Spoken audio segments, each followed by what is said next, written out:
Antes de mais nada, é bom lembrar, bola de cristal só para videntes.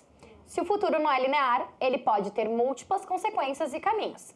Mas existe uma galera que estuda para entender, descobrir e antecipar algumas tendências, ou seja, possibilidades e alternativas que podem vir a crescer. Vem comigo e vamos descobrir juntos o que é esse tal de futurismo.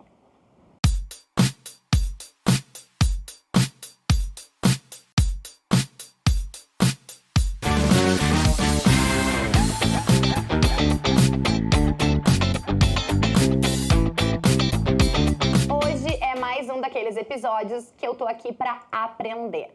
Como vocês sabem, a gente sempre traz especialistas e é por isso que hoje aqui no Fala Mercado eu recebo a Caro Leal e o Kim Triweiler. Sejam muito bem-vindos. Obrigado. Estou super feliz de estar aqui com vocês hoje. Obrigada. Bom, como nesse programa o protagonismo é do mercado e eu tô aqui para tirar tudo que eu puder deles, vamos ao que interessa, porque eu tô muito curiosa hoje. E eu preciso começar que a gente seja muito didáticos, né? Que é aquela pergunta básica, no que consiste o futurismo? Quem começa? Posso começar, Caro? Pode, Kim. Tá, Vamos lá. Futurismo é nada mais, nada menos do que a forma como a gente pode lidar com conhecimento sobre o futuro. Tem gente que trata o futurismo como uma disciplina em si mesmo. Como pesquisador, eu prefiro usar o termo estudos de futuros. O termo estudos de futuros, ele dá conta de uma gama maior de disciplinas, vertentes, formas de a gente lidar com esse conhecimento que está por vir. O futurismo, especificamente, ele é vinculado a um movimento artístico que surge ali por 1940, salvo engano, de um italiano chamado Marinetti, que fala sobre aceleração, tecnologia. Ele é uma vertente do campo dos estudos de futuros que está vinculada a um momento no tempo.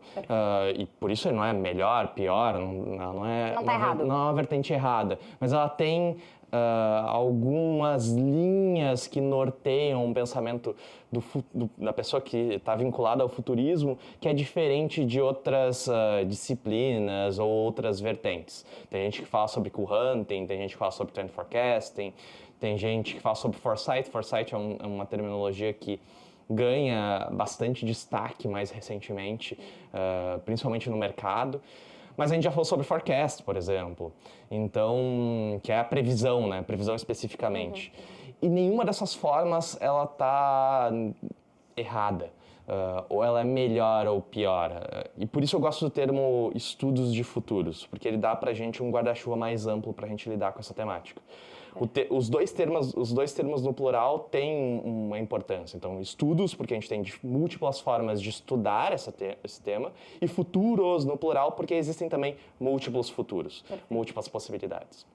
São abordagens que envolvem tanto metodologias, né, quanto também até mesmo o tempo do futuro que vai ser analisado. Por exemplo, o cool hunting, ele é um método e ele olha para um futurinho, né, um futuro mais próximo, com sinais mais práticos de aplicação, vamos supor, numa nova coleção, num novo produto, né? Enfim, e existem esses estudos, o Foresight, principalmente, ele consegue te jogar mais para frente no futuro, ele está olhando para cenários maiores e é mais aplicável, inclusive, em alguns tipos de negócios, né? Por exemplo, quem trabalha com produto geralmente está voltado para um futuro mais curto, porque está pensando numa coleção daqui a 2 anos, um produto que vai ser lançado em 1 ano. Então, o tempo de futuro que essas pessoas costumam trabalhar é esse. Agora, se tu vai para uma liderança dessa empresa, geralmente ela vai olhar para um futuro mais longo, ela vai querer entender daqui a 5, daqui a 10 anos. Então, o método que ela vai utilizar, o estudo de futuro também vai ser diferente, né? Então, por isso que é interessante, como quem falou, não tem um que é certo nem errado, nem bom nem ruim, depende muito para que vai ser utilizado, em qual tipo de indústria, de negócio que vai ser utilizado e também qual espaço do futuro vai acabar respondendo que tipo de método vai ser utilizado para conseguir fazer esse mapeamento.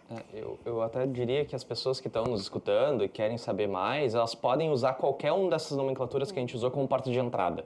A minha porta de entrada no campo dos estudos de futuros foi através do Trend Forecasting. Foi pesquisando o comportamento do consumidor e escrevendo relatórios de tendências sobre o comportamento do consumidor. Mas na minha jornada profissional, trabalhei com outras metodologias que também têm essa validade, também respondem a desafios diferentes. Legal. Então, entender esses diferentes desafios, entender as suas necessidades, talvez seja, inclusive, um bom ponto de partida para entender que viés, ou que disciplina, ou que vertente do campo dos estudos de futuros a gente pode se filiar. Até pela categoria de produto. Tem alguns produtos, a Caro falou de produtos de moda, eles estão intimamente vinculados ao cool hunting, porque tem a ver com comportamento, essa difusão dessa inovação cultural, que o cool hunting consegue encostar assim nesse pulso mais claramente, mas se eu trabalho com mobilidade, talvez o foresight faça mais sentido. Porque com energia, com energia, com sustentabilidade, coisas que demandam que até uma obra fica pronta, né? Vão ser anos, então isso tudo vai variar, né? O método e a vertente do estudo de futuro. Na verdade, existem muitos métodos para se chegar ao objetivo, dependendo do que se quer. Exato. É isso. Exato. Legal. Quando a gente fala em futurismo ou estudos de futuros, a gente também fala muito em tendências, né? Porque a gente está falando em antecipação, a gente está falando em possíveis caminhos, né? Então, o futurista ou o profissional que trabalha para estudos de futuros, ele pode ser chamado de consultor de inovação ou são coisas diferentes? Quer começar, Caro? Posso começar. Eu acho que um consultor de inovação, ele pode desenvolver essas habilidades de estudos de futuro, porque ele está trabalhando com inovação, então automaticamente ele está trazendo o novo, né? Aquilo que ainda está emergente. Então, o que vai definir, de novo, qual vai ser a abordagem dele de futuros, vai ser conforme o tipo de cliente, o tipo de inovação que ele vai desenvolver, né? Por exemplo, a Ideal desenvolveu lá em 1997 para a Kodak o que seria a fotografia do futuro. Eles chegaram numa câmera digital, mas lá dentro da Kodak isso não passou, não evoluiu, né? Então, e a Ideal é uma empresa que se posiciona como design thinking e inovação, né? Então, assim, eu acredito que um consultor de inovação, ele pode ser um profissional habilitado a trabalhar com futuros, mas não significa que todo consultor de inovação esteja, de fato, habilitado. Perfeito. Eu concordo plenamente com a Caro. Eu evito ser gatekeeper de metodologias e nomenclaturas. Às vezes tem essa prática, né? Tipo assim, você não pode dizer que você é um futurista, você não pode dizer que... Eu acho que a gente carece tanto de pessoas que estão dispostas a lidar com o tema futuro, ou futuros, ou tendências, que a gente precisa dessas pessoas se colocando nesse lugar e se sentindo à vontade de lidar com esses desafios. Obviamente, o tema futuro ele não é um tema exclusivo de um futurista ou de um pesquisador do campo dos estudos de futuros. Todo mundo lida com futuros de alguma forma, dentro das organizações, na sua vida pessoal. Inclusive, por isso, a gente vê um movimento que eu acho muito importante, capitaneado muito pela Unesco, da difusão de uma habilidade que se chama letramento de futuros, ou Futures Literacy. Tem gente que traduz como literacia de futuros, a gente não tem a tradução oficial da terminologia, mas nada mais, nada menos do que a capacidade das pessoas de imaginarem diferentes futuros e de agirem no presente a partir desses futuros imaginados, ou de serem capazes de intervir no presente a partir desses futuros. Que a gente falou, até já se falou, e aí eu falo, puxo um pouco a brasa do nosso assado lá, a gente tem a revista Tendências, né, já há 15 anos, que a gente se propõe aí, que a gente brinca de fazer um exercício de futurologia, né, e a gente tratou, por exemplo, do future washing, né, que é um pouco também do que, na ocasião que a gente se conheceu, né, que na palestra que tu desse lá, se falou um pouco disso também, né? Que é, assim, o que se faz com esse monte de previsões ou de algumas marcas tentando, inclusive, cravar a tendência, não, isso vai acontecer. Tá, mas o que isso muda no presente? Tem um pouco a ver com isso, essas metodologias, ou tô viajando demais? Não, eu acho que tem uma relação íntima, assim. Quando a gente fala de future washing, que é um conceito que ganha visibilidade, eu acho que tem uma pesquisadora brasileira que se chama Joyce Pereira, que está encabeçando essa difusão dessa ideia, desse conceito.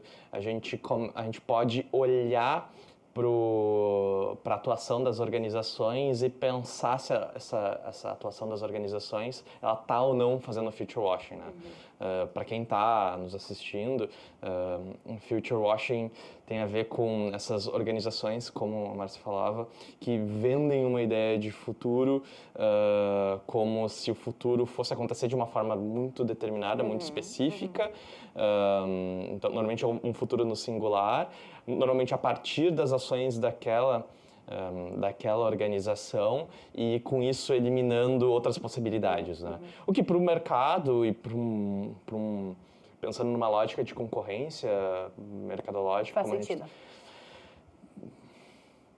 De repente a gente pode dizer que faz sentido, mas ao mesmo tempo carece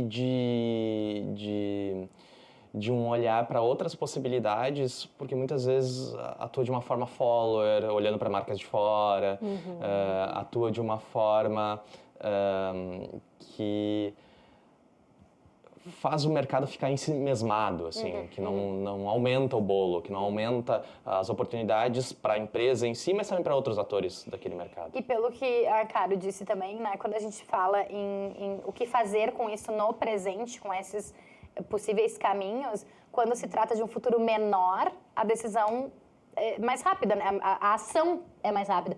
Mas quando a gente vai para esse da sustentabilidade, de questões climáticas ou obras, pode ser um pouco mais difícil? Tu diz em relação a esse future washing? Isso.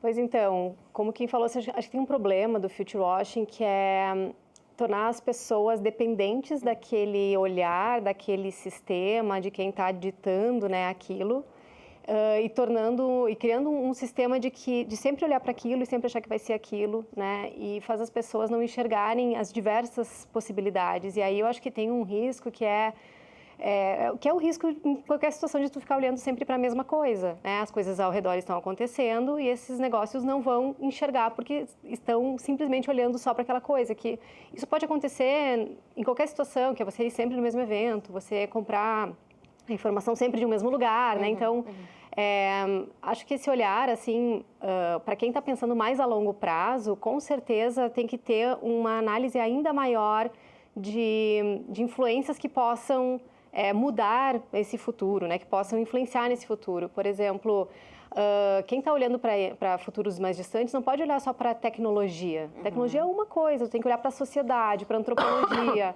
tem que olhar como as pessoas vão possivelmente interagir, quais problemas que isso pode gerar, que classes vão poder ter acesso àquilo ou não, né? Porque se a gente olhar, por exemplo, só para um report de tecnologia dizendo que aquele é o futuro e essas empresas que estão olhando mais a longo prazo focarem simplesmente nesse olhar, elas podem investir errado, né? E aí é um investimento muito grande, justamente por ser de longo prazo, que pode não trazer frutos para o futuro. Então, eu gosto muito assim dessa abordagem, como o Kim falou, né, da Futures Literacy, que é a gente se educar a começar a pensar mais, a se projetar no futuro, tanto como pessoa, sociedade, empresas, né? E aí essa projeção de futuro, ela vai nos fazer abrir o nosso horizonte de o que está influenciando esse futuro, né? O que está levando, o que o fato talvez no futuro as pessoas colocarem um chip, vamos supor, será que isso não vai dividir ainda mais as classes, que os ricos vão ser super inteligentes e as pessoas mais pobres vão ficar ainda mais à margem, porque não vão ter acesso... E começar a gerar ficções, né? Inclusive tem um caminho, assim, um mundo do design que é o design fiction, ou design especulativo, que cria justamente essas ficções e geram devices, geram produtos, enfim, do que aconteceria se o futuro fosse dessa forma, para justamente a gente conseguir enxergar, tornar mais tangível, né, o que seria. Um exemplo disso eles colocaram, assim, aquelas bombas de água, assim, colocaram o percentual de plástico na bomba de água que teria no oceano conforme o tempo, para que as pessoas pudessem enxergar a quantidade de plástico. Então, você está vendo ali numa bomba pequena de água, que é a sua água que você tomaria, né, uma água potável, com um monte de plástico, aquele plástico aumentando, aquilo vai realmente te dando uma clareza maior desse futuro, sabe? Muito legal. Então, enfim, eu acho que, de novo, conseguir ter esse olhar mais abrangente é fundamental. Muito legal. Gostei bastante desse exemplo, assim. Fazendo um pouco ali o tema de casa, né, como todo jornalista precisa fazer, eu li algo que diz assim, que o futurismo, os estudos de futuros, ele tem mais a ver com antecipação do que com previsão. Então, eu queria ouvir um pouco mais de vocês pra gente... Acho que o que a gente está tentando aqui é isso, né, cara? É tentar, didaticamente, trazer esse assunto, né? Pautar esse assunto. Então, eu queria que vocês falassem um pouco sobre isso. Qual a diferença dessa... tem mais a ver com antecipação do que previsão? Posso falar sobre? É um tema que eu gosto bastante, porque antecipação, né, tem alguns autores que falam sobre anticipatory systems, ou sistemas antecipatórios, é a forma como a gente lida com o presente, com o futuro no presente. Então, estudos de futuros é sobre lidar com questões que a gente imagina possíveis, prováveis, plausíveis, desejáveis no presente.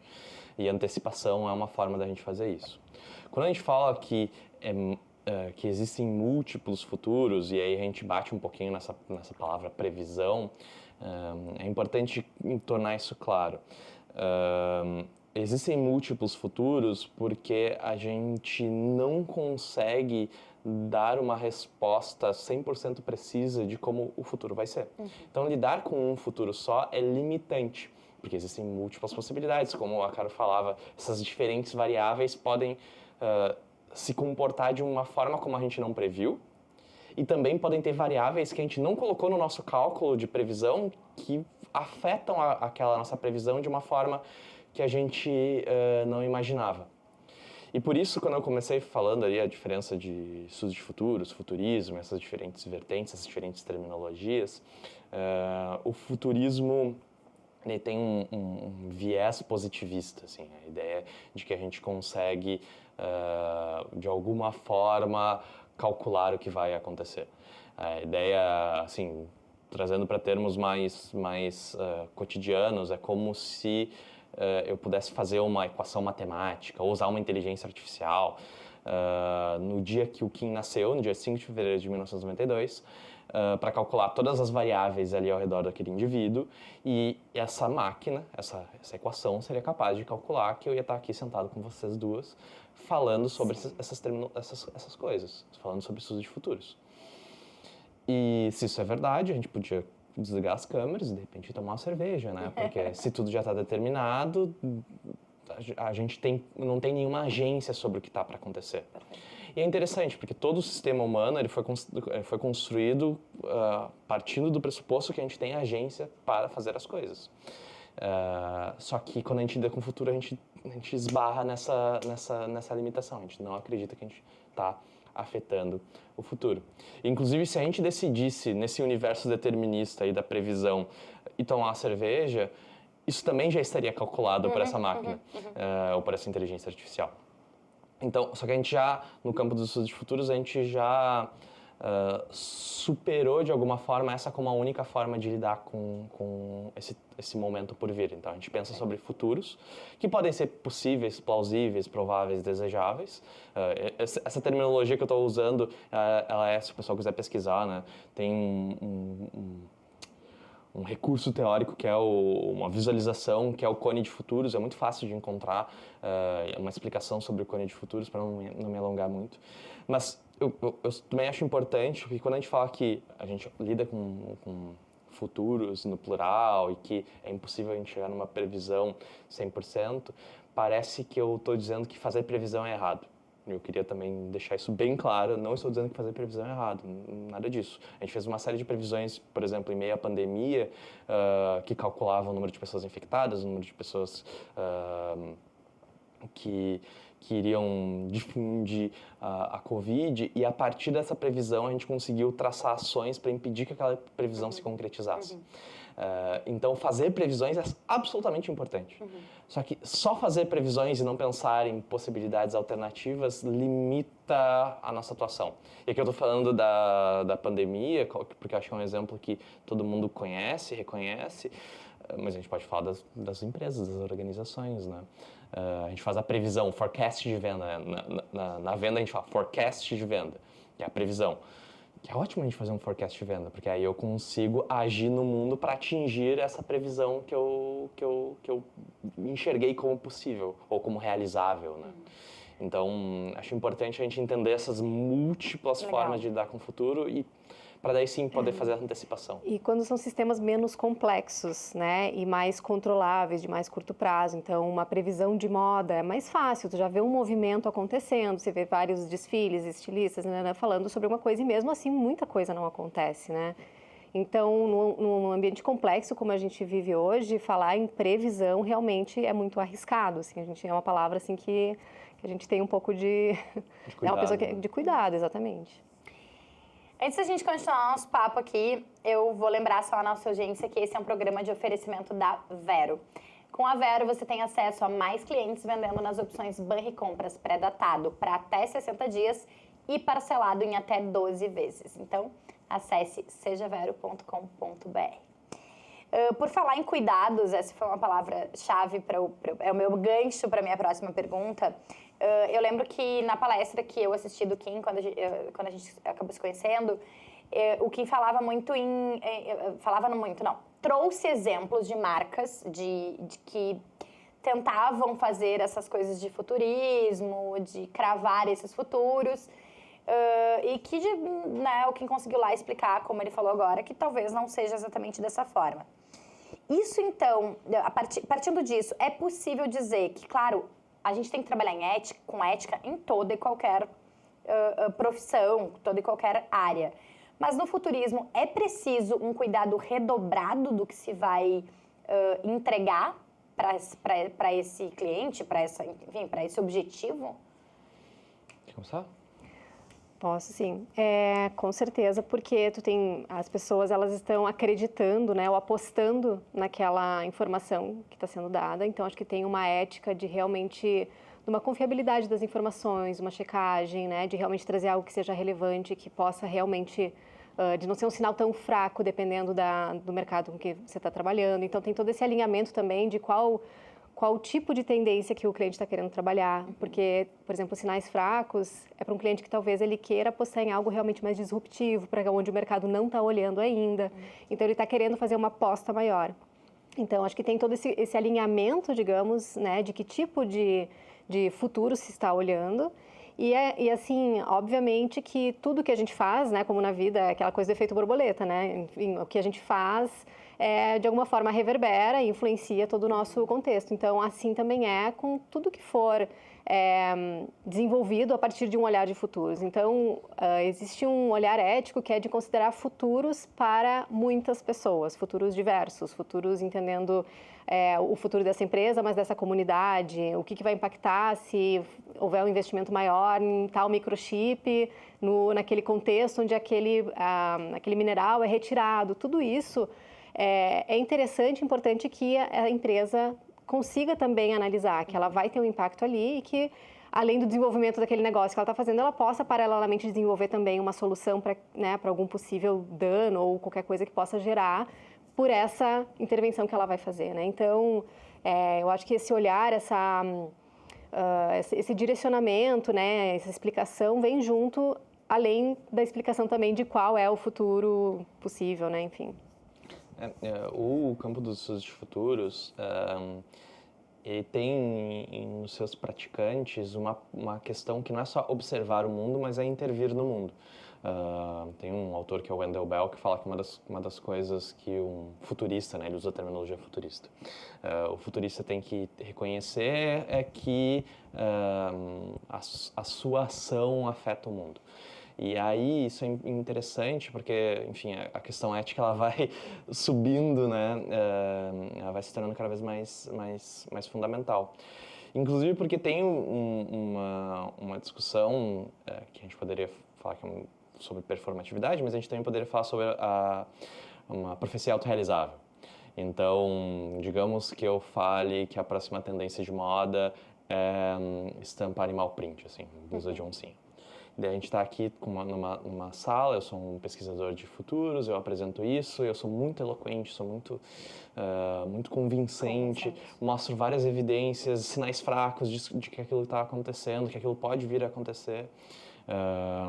com mais força do que já está acontecendo, que tem o estilista X lá na Semana de Moda de Milão, que usou isso pela primeira vez. E aqui a gente tem uma série de diretores e diretoras de estilo de marcas de moda brasileiros. Tomadores de decisão, né? Tomadores de decisão.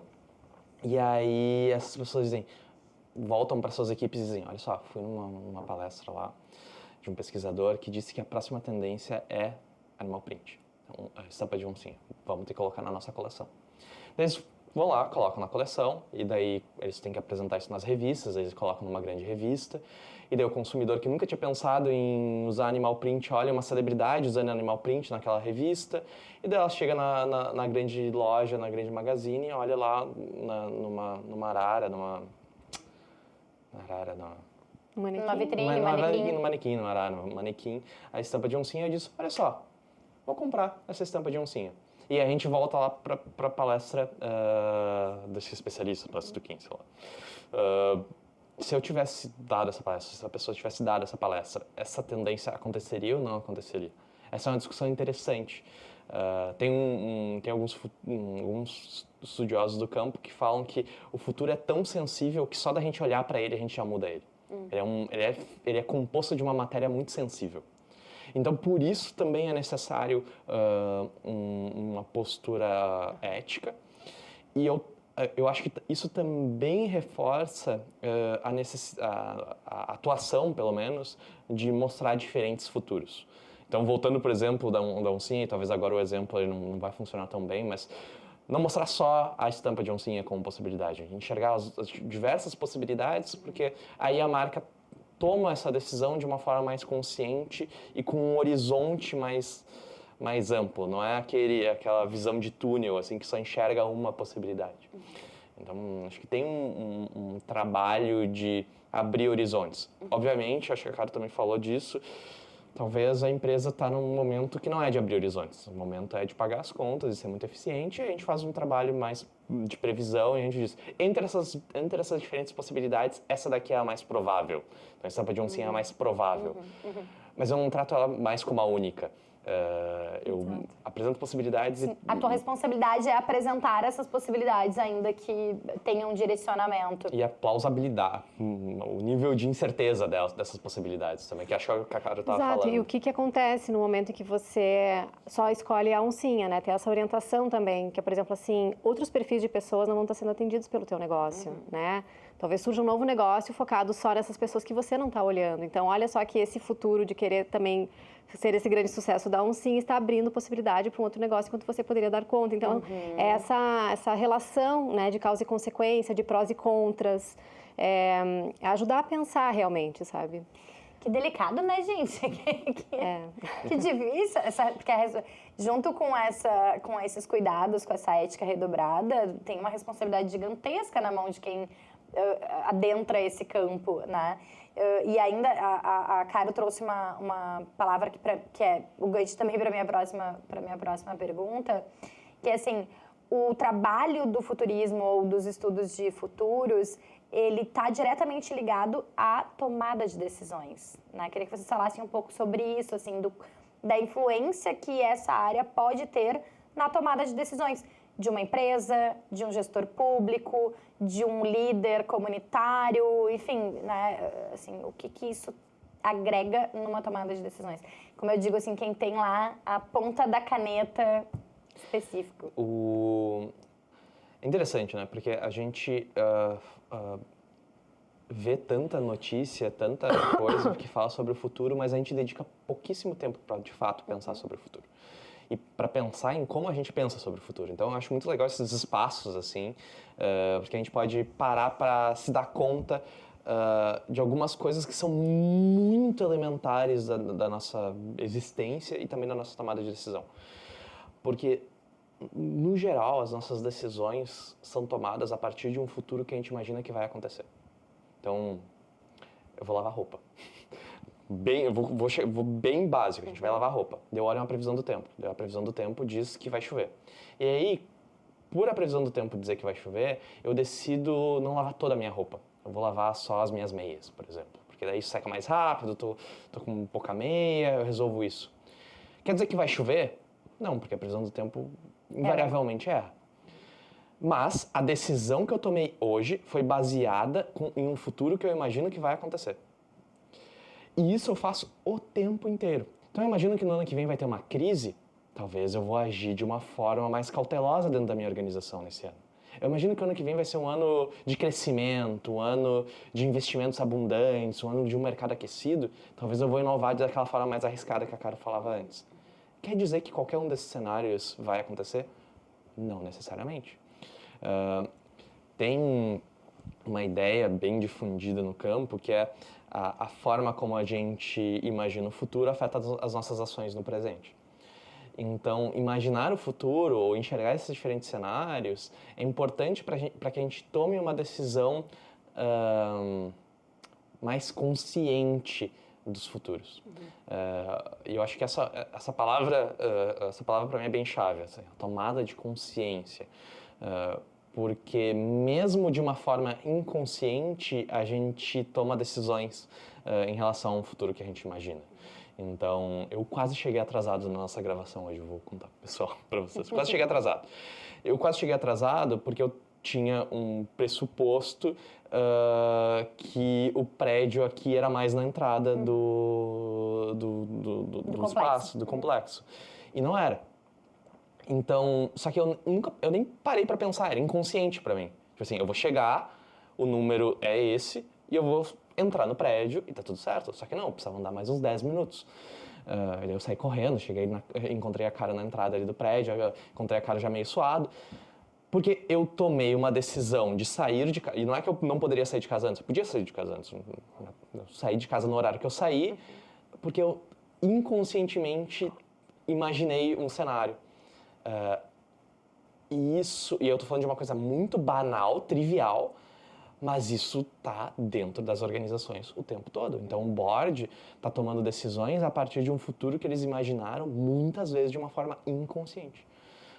Então por isso a importância do trabalho de uma pessoa que trabalha com estudos de futuros, independente da vertente. Porque a gente traz essa conversa para a gente ter essa conversa de uma forma consciente. E aí tomar decisões estratégicas que são enfim, a gente corre os riscos de uma forma mais consciente dos riscos que a gente está correndo ou dos riscos que a gente não quer correr. A gente torna as opções mais palpáveis. Exato, você traz o assunto de uma forma clara para a mesa, né? E no momento em que a coisa está em jogo, está sendo falada, trabalhada, né, pensada, você também tem a chance de trabalhar os vieses, né? Que qualquer pessoa tem, né? Então imagina um board que está tomando decisão ali o tempo todo sem necessariamente olhar para todo esse contexto e para a influência que pode ter essas escolhas que eles fazem, né? Geralmente, assim, se a gente olha também quem é o cliente de trabalhos de estudos de futuro, são lideranças, né? Porque são as pessoas que realmente têm o poder de tomar essas decisões sobre futuros, mas a compreensão, a consciência, ela é algo que seria muito importante, assim, realmente ser trabalhada dentro de toda a empresa, para que todo mundo pudesse conseguir ter um olhar, né, mais ou menos para as mesmas direções, de certa forma. Para a gente já se encaminhar para o final, a Caro também trouxe uma questão que eu achei interessante quando ela fala quando se olha para futuros, né, para possibilidades de futuros, tem que se olhar uma complexidade maior, né? Então, é correto afirmar que o futurismo ou os estudos de futuros é uma área, um campo multidisciplinar? Ela necessita de outras áreas de conhecimento que complementam ela? Ela não se basta? Totalmente, porque ela não é uma coisa em si mesma, né? Ela é justamente, ela se baseia no apoio de muitos outros estudos, de muitos outros profissionais, experts, né? Como eu comentei em algum momento, a gente precisa olhar para futuros, olhando para especialistas de tecnologia, falar com antropólogo, né? Falar com um especialista dentro de um campo específico, de economia, por exemplo, de sustentabilidade. Então,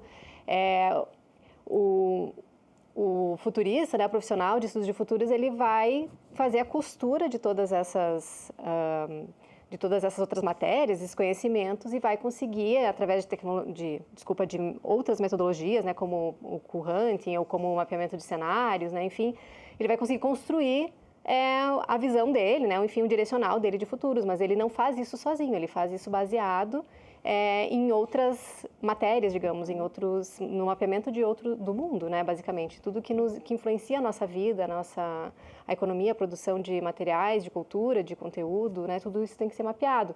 E o que vai ser mapeado também depende muito da estruturação de cada consultoria, né? De cada empresa que trabalha com futuros.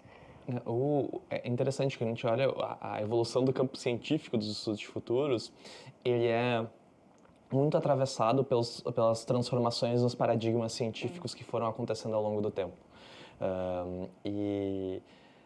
Diferentes momentos no tempo tiveram diferentes ênfases, deram diferentes ênfases, o campo dos estudos de futuros ganhou ênfases diferentes e transformações que aconteceram no campo, muitas vezes foram influenciados por outros campos. Então, a Caro falou sobre Scenario Planning, né? Scenario Planning é uma metodologia também muito vinculada à administração, que é uma outra ciência social aplicada. Tem outras metodologias que bebem na antropologia, na sociologia, na psicologia, por que não?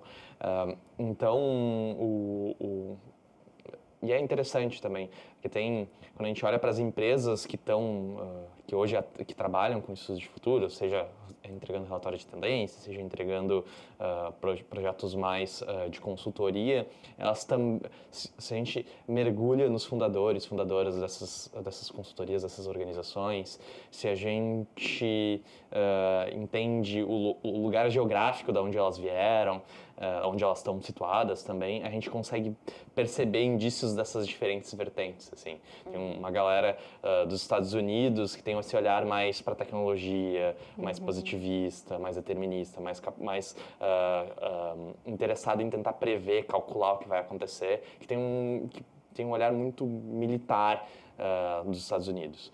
Se a gente vai para vertentes mais da Europa, a gente tem um olhar mais cultural, de múltiplas possibilidades. Então, entender, e quando a gente olha as organizações brasileiras que atuam com isso, elas acabam sendo uma imbricação disso, assim, uma mistura disso, que é interessante, às vezes puxando um pouquinho mais para um lado, às vezes puxando um pouquinho mais para o outro. Mas com certeza é multidisciplinar. Tem gente que entra na área de diferentes lugares. Né? A Carol estava falando que era do design, eu sou da comunicação originalmente. Meu campo de base é a comunicação, mas tem gente da sociologia. O profissional de futuro ele é basicamente um grande pesquisador. Né? Uma pessoa que vai entrar em contato com todas essas disciplinas e vai fazer a estruturação de uma forma estratégica, de uma forma tentar buscar clareza e possibilidades dentro de tudo isso que foi mapeado. Por falar em áreas de conhecimento, por falar em disciplinas e por falar em multidisciplinaridade, assim, não existe ainda uma graduação específica, né, para o campo de estudos de futuros. Mas existem já especializações, certo? Então, para a gente fechar, assim, considerando essa parte mais didática do que a gente está tratando, como é que as pessoas podem começar a ter mais conhecimento, buscar conhecimento nesse campo de estudo? Legal. Onde é que vocês indicariam, assim, onde é que... eu resolvi que eu quero entender mais, eu quero... Até para, de repente, contratar esse campo, eu preciso minimamente entender. Por onde é que a gente pode começar? Eu começaria, talvez, em livros que tratem sobre o tema. Acho que livros são bons lugares de começo para entrar. Eu lembro agora, assim, de cabeça, bem de tendência, tem o Trend Forecaster Handbook, do Martin Raymond, que é um livro bem bom. Eu não sei se ele tem tradução em português, mas hoje em dia a tecnologia permite a gente ler coisas traduzidas razoavelmente bem, então eu acho uma boa indicação.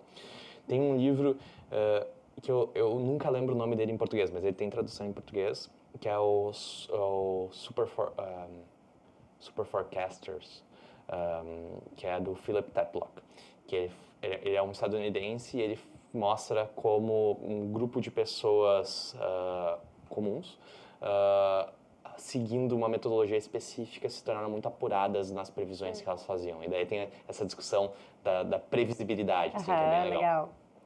Essas organizações que hoje estão presentes no Brasil, elas também oferecem recursos elas mesmas. Então, vários atores do mercado hoje, além de atuarem entregando relatórios, entregando consultoria, eles também têm um braço de educação. Legal. Às vezes educação corporativa, às vezes educação também para um público B2C, assim, que as pessoas podem consumir. Eu também acho essas boas portas de entrada. Legal. Acho sempre importante reconhecer que essas são portas de entrada e que o campo ele é muito grande e muito bifurcado, assim. Então, às vezes a gente acha que a gente entendeu, mas a gente está dentro de uma bolinha e o mar é muito maior, assim.